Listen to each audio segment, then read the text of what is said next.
अस्सलाम वालेकुम बच्चों, उम्मीद है आप सब खैरियत से होंगे, सब अच्छे होंगे। जैसे कि बेटा पहले हमने अपने इंट्रोडक्शन का लेक्चर दिया, इसके बाद हमने चार्जेस के पैदा होने का। अब हमारा तीसरा लेक्चर है जिसमें हम पढ़ेंगे 13.2। हमारा टॉपिक का नाम है, इस टॉपिक के अंदर जो टॉपिक का नाम है वो इलेक्ट्रोस्टैटिक इंडक्शन।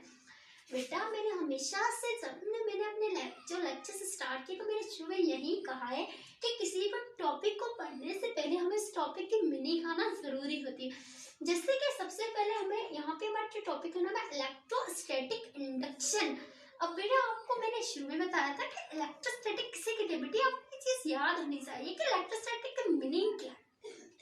जैसे हमने पढ़ी थी कि electro means charge and static means second हालत यानी रेस्ट पोजीशन।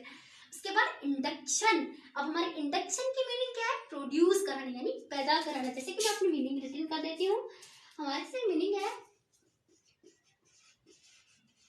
प्रोड्यूस कराना एंड हमारे इलेक्ट्रो की मीनिंग है चार्जेस एंड हमारे स्टैटिक जो वर्ड इसकी मीनिंग है रेस्ट पोजीशन।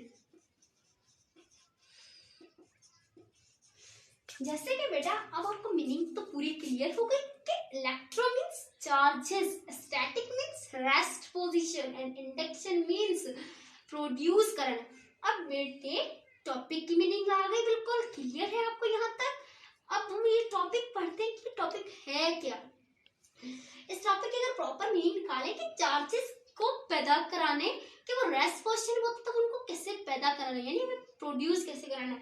तो इलेक्ट्रोस्टैटिक इंडक्शन की तारीफ सुन लीजिए, गौर से सुनिए। किसी भी चार्ज्ड बॉडी की मौजूदगी में, किसी भी चार्ज्ड बॉडी की मौजूदगी में, ये बिल्कुल क्लियर, आप बिल्कुल तवज्जो देके मेरी तरफ दे और सुने। किसी भी चार्ज्ड बॉडी की मौजूदगी में किसी भी इंसुलेटेड कंडक्टर के एक सिरे पर पॉजिटिव एंड दूसरे सिरे पर नेगेटिव चार्ज इंड्यूस करने को इलेक्ट्रोस्टैटिक इंडक्शन कहते हैं। यानी कि अगर कोई चार्ज्ड बॉडी ले रही है उसकी मौजूदगी में किसी इंसुलेटेड कंडक्टर के एक सिरे पर पॉजिटिव एंड दूसरे सिरे पर नेगेटिव चार्ज इंड्यूस करने के अमल को इलेक्ट्रोस्टैटिक इंडक्शन कहते हैं। इसको एक सरगर्मी से समझते हैं, क्या वाकई ऐसा है? क्या हम किसी चार्ज बॉडी की मौजूदगी में किसी इंसुलेटेड कंडक्टर के सिरे पर पॉजिटिव एंड दूसरे सिरे पर नेगेटिव चार्ज इंड्यूस करा रहे हैं या नहीं करा रहे? तो इस चीज को समझने के लिए जैसे कि अभी हम क्या करें, एक सरगर्मी पढ़ रहे हैं, सरगर्मी का मुताला कर रहे हैं। जैसे कि हमारे पास सरगर्मी में हमें क्या क्या चाहिए होगा, दो हमारे एक क्या स्लैब है, तो हमारे पास क्या है स्फीयर है, यानी कि ये हम ये समझे दो बॉडीज है, एक ए है दूसरी बी है, दो बॉडीज है, एक ए दूसरी बी। अब क्या है, हम इलेक्ट्रोस्टैटिक इंडक्शन की डेफिनेशन में देखें किसी चार्ज्ड बॉडी की मौजूदगी में किसी इंसुलेटेड कंडक्टर, हमारे पास जो इंसुलेटेड कंडक्टर होगा वो एक होगा। जैसे कि हमने दो बॉडीज लिए, एक ए एंड बी, इन दोनों को हमने क्या किया, एक बॉडी बनाई, यानी कि इनको मिला के हमने एक बॉडी बनाई है। और वो पूरी बॉडी ये देखिए अब जब ये मिल जाती है तब एक पूरी बॉडी बन गई, ये हमारा एक पूरा जिस्म बन गया। अब हम क्या करना है, इस जिस्म के जब ये जिस्म हमारा बना, अब हम क्या करना है, इसके मौजूद इस चार्ज जिस्म की मौजूदगी हम अब हमें बेटा ये जहन में रखना है कि हमने ये दो बॉडी आकर क्यों ली, हम तो एक भी ले सकते हैं ना। ये इसलिए लिए क्योंकि हमें क्या करना है, एक बॉडी के एक सिरे पर पॉजिटिव और दूसरे सिरे पर नेगेटिव चार्ज पैदा करना है। इसलिए हमने दो बॉडीज ली कि एक बॉडी पे हम प्लस चार्ज इंड्यूस करा रहे हैं, दूसरे पे माइनस करा रहे हैं। अब इस चार्जेस को पैदा करने का हम डेफिनेशन को दोबारा सुन लेते हैं। किसी चार्ज्ड बॉडी की मौजूदगी में, यानी किसी चार्ज्ड बॉडी की मौजूदगी में किसी इंसुलेटेड कंडक्टर, ये हमारे पास इंसुलेटेड कंडक्टर है, इस जो हमारा ए जिस्म इसके ऊपर भी हमारे पास चार्जेस सफर है, बी जिस्म पे भी सफर है। सफर का मतलब ये नहीं है कि चार्जेस है ही नहीं, चार्जेस है लेकिन वो उनकी मिकदार क्या है, बराबर है। पॉजिटिव एंड नेगेटिव दोनों चार्जेस इक्वल है।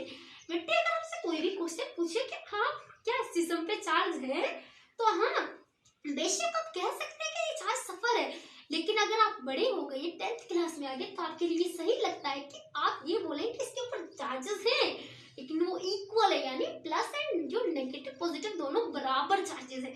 जैसे कि बेटे यहाँ पे देखिए हमने एक बॉडी बनाई, जो इस ए एंड बी जो बॉडी है इनके ऊपर चार्जेस हैं, वो पॉजिटिव एंड नेगेटिव दोनों चार्जेस इक्वल है, तभी ये न्यूट्रल कहलाते हैं। न्यूट्रल जिस्म उसे कहते हैं, पॉजिटिव नेगेटिव चार्ज इक्वल हो वो न्यूट्रल जिस्म कहलाता है। जिससे कि हमने क्या किया,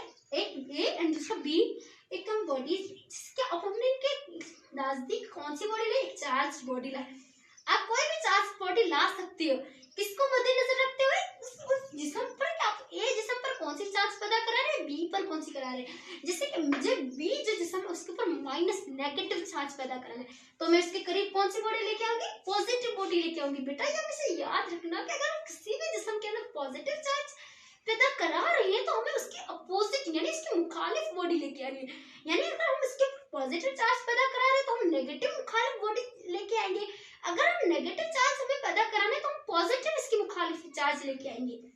मुझे यहाँ पर बी जिसम पे नेगेटिव चार्ज पैदा कराना है, तो मैं क्या करूंगी, इसके करीब जो जिसम लेके आऊंगी चार्ज वो पॉजिटिव होगा, इसका मुखालिफ होगा। अब देखिए इसका मुखालिफ जो है ना वो है प्लस की बॉडी, तो मैं इसको जब लेके आई, हमें नेगेटिव पैदा करना तो हम प्लस की जब मैं इसको प्लस के लेके तो आई, तो क्या हुआ कि ये दोनों क्या थे, न्यूट्रल थे। जिसम न्यूट्रल का मतलब क्या होता है, चार्जेस का इक्वल होना।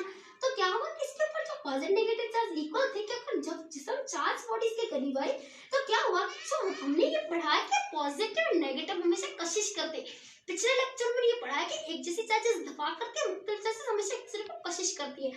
तो यहाँ पे हमारे क्या थे, जो हमारी ये प्लस थी ना, प्लस चार्ज, इसने क्या किया, अपनी जैसी चार्ज थी उसको दफा कर दिया, एक साइड एक सिरे पे भेज दिया, एंड जो मुखालिफ इसकी मुख्तलिफ चार्ज थी उसको अपनी तरफ भेज दिया, अपनी तरफ कशिश किया, इसको दफा करके एक साइड और से कशिश करके अपनी साइड लेके आई।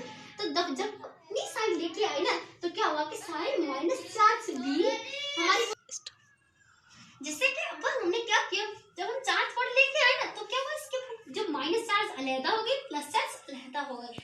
जब ये दोनों चार्जेस अलहदा हो गई, अब हमें सेकंड स्टेप में क्या करना है, ये तस्वीर में हमने एक न्यूट्रल जिसम बनाया, दो बॉडीज को उठा के दूसरे स्टेप में हमने क्या किया कि चार्ज बॉडी लाए, और चार्ज बॉडी की वजह से क्या हुआ कि माइनस नेगेटिव चार्ज से अट्रैक्ट होकर बी बॉडी में चली गई, प्लस चार्ज से दफा होकर यानी रिपेल होकर ए बॉडी पे आ गई। अब हम क्या करेंगे, हमारे तीसरे पॉइंट के अंदर क्या करेंगे, जो हमारा जो चार्ज बॉडी होगी इसको बिना हिलाए, इसको बिना हिलाए यानी बगैर हिलाए हम क्या करेंगे, दो जो हमारे स्फीयर होंगे ना, दो हमारी जो बॉडीज होंगी उनको आहिस्ता आहिस्ता एक दूसरे से अलहदा करेंगे। जैसे कि यहाँ पे हमने एक बॉडी बनाई थी, अब इनको अलहदा करेंगे। जब हम ए और बी बॉडी को बिना चार्ज बॉडी हिलाए अलहदा करेंगे तो हमें चार्ज बॉडी को बिल्कुल नहीं हिलाना, बस इन्हें अलहदा करना है आहिस्ता आहिस्ता।